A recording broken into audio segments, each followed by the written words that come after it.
Bonjour, dans cette vidéo, je vais essayer d'expliquer pourquoi la psychiatrie peut être maltraitante et a été maltraitante envers moi. Donc, c'est pas une vidéo scientifique, hein, c'est mon point de vue. Pour moi, il y aurait plusieurs catégories de maltraitance. Donc, il y a la maltraitance volontaire, parce que effectivement, les troubles psychiatriques se rencontrent aussi dans la population générale et aussi parmi les soignants. Et j'ai pu rencontrer certains soignants qui ont fait preuve d'un certain sadisme, d'autoritarisme, et il peut y avoir pour moi des, des personnalités pathologiques parmi les soignants, ce n'est pas exclu. Et le problème, c'est que quand on rencontre des psychiatres qui parfois peuvent être bien intentionnés, en fait, ils ont du mal à le croire. Et la dernière psychiatre que j'avais vue m'avait dit oui, en fait, ne vous inquiétez pas, on a des entretiens psychologiques. Donc en gros, en fait, on vérifie qu'on est sain d'esprit quand on est psy ou infirmier. Bah, s'ils sont aussi doués que ceux que j'ai rencontrés, étant donné que j'ai eu 7 ou 8 diagnostics différents, enfin, on ne peut pas forcément se rendre compte de comment est la personne avec les patients par un entretien ponctuel. Je ne sais pas exactement comment ça se passe, mais bon, on connaît aussi l'expertise psychiatrique des personnes qui passent devant la justice et à quel point elle peut être parfois défaillante. On peut très bien laisser sortir des gens qui vont récidiver et puis laisser enfermer des gens qui sont innocents. Donc ça ne protège pas de tout. C'est peut-être mieux que rien, mais ça ne protège pas de tout. Ensuite, il y a la maltraitance involontaire, qui est beaucoup plus fréquente.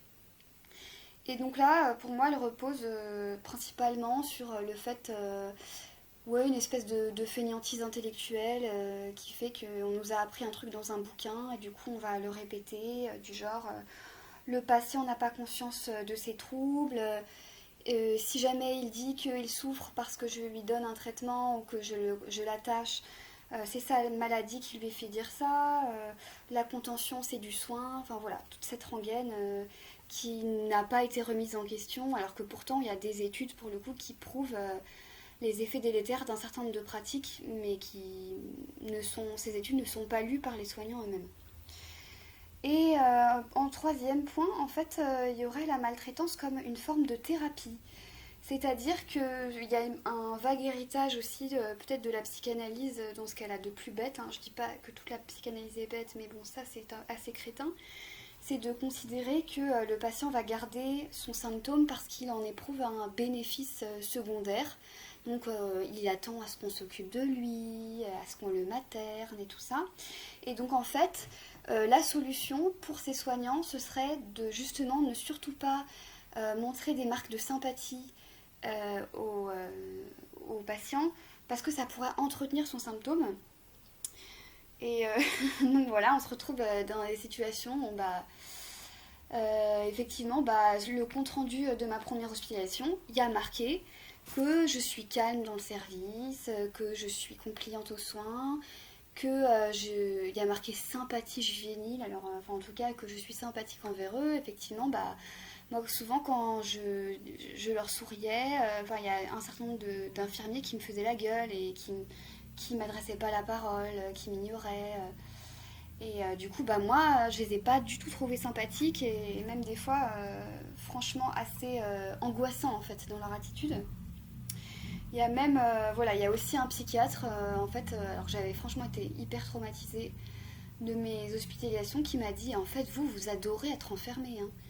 Donc voilà, c'est pourquoi là, je vais quand même me mettre des extraits de vidéos, on entend s'exprimer aussi des infirmiers et des psychiatres qui peuvent étayer un petit peu mes propos. Voilà.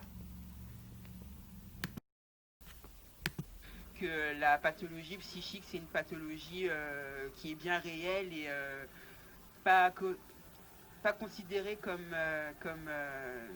encore archaïque ou ancestrale, parce qu'on nous dit que ça a évolué dans le temps, mais en vrai, ça n'a pas forcément évolué, parce que les locaux en eux-mêmes n'ont pas bougé. n'ont pas bougé. Par exemple, dans les chambres en psychiatrie, il y a juste un lit, il n'y a pas de mobilier, il n'y a rien du tout. Les patients, ils sont mis en pyjama toute la journée. Ok, ils peuvent être en hospitalisation à la demande d'un tiers ou d'un représentant de l'État, mais ça reste des humains, ils doivent être considérés comme tels, même si, comme ils aiment bien dire, les psychiatres, que oui, il ne faut pas qu'il y ait de bénéfices pendant l'hospitalisation, mais il y a quand même un minimum de dignité, et que ce que je trouve aussi peut-être dommageable, c'est qu'au fil du temps, les soignants peut-être prennent trop, je sais pas comment dire, trop d'habitude, où justement le quotidien des soins fait qu'on a moins de recul et qu'on se pose moins de questions sur les prises en charge ou sur comment on voit les gens. Le patient, il a un peu, à mon sens, en plus c'est ma question de recherche, dira-t-on un peu, que le patient, il a un peu vu comme un objet de soin, en fait. Il est plus considéré comme un humain avec des doigts, tout et tout. Voilà, je suis là, je fais mon travail, le médecin il m'a demandé de faire ça, je fais ça, mais sans forcément me dire que oui, le patient c'est quelqu'un comme moi que j'ai en face et qui peut-être aurait voulu avoir un peu plus de considération. Le milieu médical est devenu un peu un business où l'intérêt c'est l'argent, l'argent, l'argent, et l'humain passe à côté.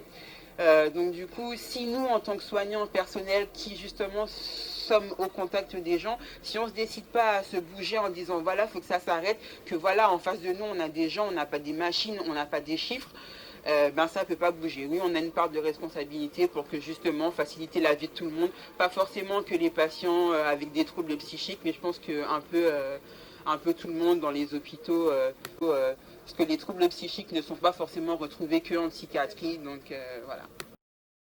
Moi, je me suis toujours battu pour faire que les personnes atteintes de schizophrénie aient des meilleures vies.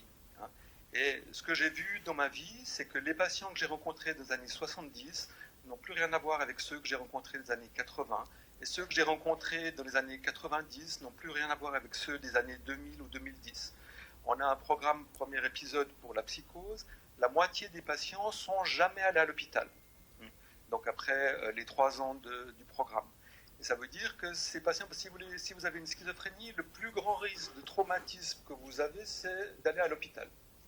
Parce qu'à l'hôpital, vous risquez de recevoir des traitements forcés, de perdre vos droits citoyens. Donc les gens ressortent de l'hôpital avec un peu moins de symptômes, mais souvent avec un état de stress post-traumatique supérieur. Et donc il y a des choses à faire dans la communauté pour permettre aux personnes qui ont une schizophrénie d'avoir une vie riche et pleine, basée sur l'espoir et l'autodétermination. C'était Jérôme Favrode, 4e congrès de réhabilitation psychosociale, à 53 minutes et 17, donc plutôt 14 secondes, pardon.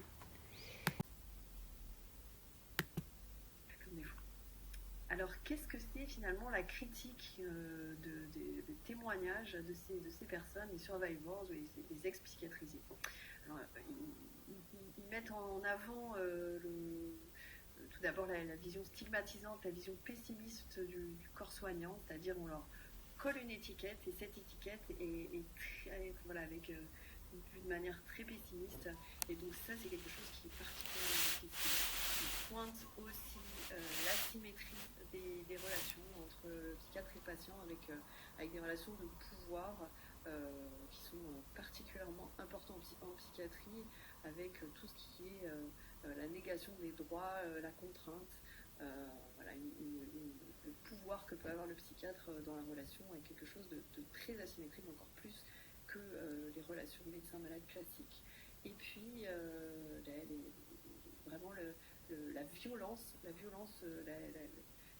traumatisme de l'hospitalisation, le traumatisme de la médication et le caractère déshumanisant des prises en charge infantilisant. Donc il y a des charges très violentes contre la psychiatrie et vraiment des vécus traumatiques réels. Il faut voir que toutes ces critiques que font les survivants s'accompagnent de propositions, et c'est ça qui est très, très intéressant. Donc, à la prise en charge en tant que traumatisme, les survivors opposent des alternatives à la psychiatrie. Ils proposent de diversifier, qu'il n'y ait pas que l'hôpital psychiatrique comme unique voie d'engagement de prise en charge quand il y a des troubles, mais ils prônent l'engagement vers des alternatives avec évidemment beaucoup de pairs, c'est-à-dire de personnes qui ont vécu la même chose et qui peuvent comprendre les personnes en crise. Par rapport à l'asymétrie des relations entre psychiatre et patient, les survivors montrent l'importance de la responsabilité, de laisser le choix et que les décisions soient prises par la personne dans ce qu'on appelle l'empowerment, c'est-à-dire la reprise de contrôle sur soi et la reprise du pouvoir d'agir. C'était la psychiatre Aurélie Tinland, le rétablissement : un changement de paradigme en psychiatrie. 11 minutes 14. L'humanitude, présentée par Yves Gineste et Rosette Marescotti. Donc l'humanitude, c'est une sorte de formation destinée aux soignants pour enseigner la bientraitance. Pas du tout, ce n'est pas une utopie. De nombreuses études scientifiques prouvent les résultats de l'humanitude. On a pu observer une baisse des neuroleptiques de plus de 88%, une réduction du taux de gravataire de plus de 80%, une quasi-disparition de la dénutrition des personnes âgées et le burn-out des soignants qui diminue de plus de 3 fois. Seconde. Endormie, elle sera transférée quelques heures plus tard dans un hôpital psychiatrique de la région.